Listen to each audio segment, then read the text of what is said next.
दिवाळीसुद्धा मी त्याच्यातच म्हटलं होतं, कारण गणपती झाले की दिवाळी ताबडतोब फार लवकर येते आहे. त्यामुळे दोन्हीचा आपण एकत्रित निर्णय घ्यायला पाहिजे आहे. आणि साधारणपणे त्याला खर्च येतो, म्हणजे एक 450-500 कोटी रुपये, परंतु त्यातले 100 रुपये आपण घेतो परत त्यांच्याकडून, प्रत्येकाकडून. त्यामुळे 350 कोटी रुपयेपर्यंत एक आनंदाचा शिधा द्यायला कमी जास्त असा खर्च होतो. परंतु यावेळेला फायनान्सने ठरवलं की जरा या बाकीच्या सगळ्या गोष्टी पाहता अशक्य होणार नाही. योजनेचा कुठेतरी तो निधी दिला जातो, त्याच्यामुळे याचा फटका पडतोय काय या सगळ्या योजनेला प्रामुख्याने? मला स्वतःला असं वाटतंय, कारण लाडक्या बहिणीची योजना जी आहे आपल्याला 35-40 हजार कोटी रुपयावर काहीतरी ते जाते, आणि तेवढे पैसे जर आपल्याला काढायचे म्हटले तर सगळीकडेच या गोष्टीचा फटका बसतो. आता त्याच्यामध्ये तर आणखी आता राज्यामध्ये जो प्रचंड पाऊस,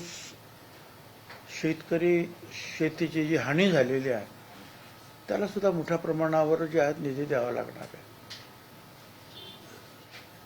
त्यामुळे ह्या ज्या निधीची ओढाताण निश्चितपणे होत राहणार आहे, आणि म्हणून काही गोष्टी ज्या आहेत आपल्याला यावर्षी काही करता येणं शक्य नाही.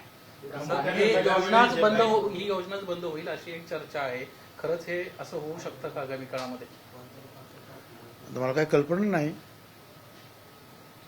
पुढे आता पुढच्या ज्या वेळेला एखादा जो काही कार्यक्रम येईल त्याला काय परिस्थिती असेल निधीची, फायनान्सची, ते आताच मी सांगू शकणार नाही.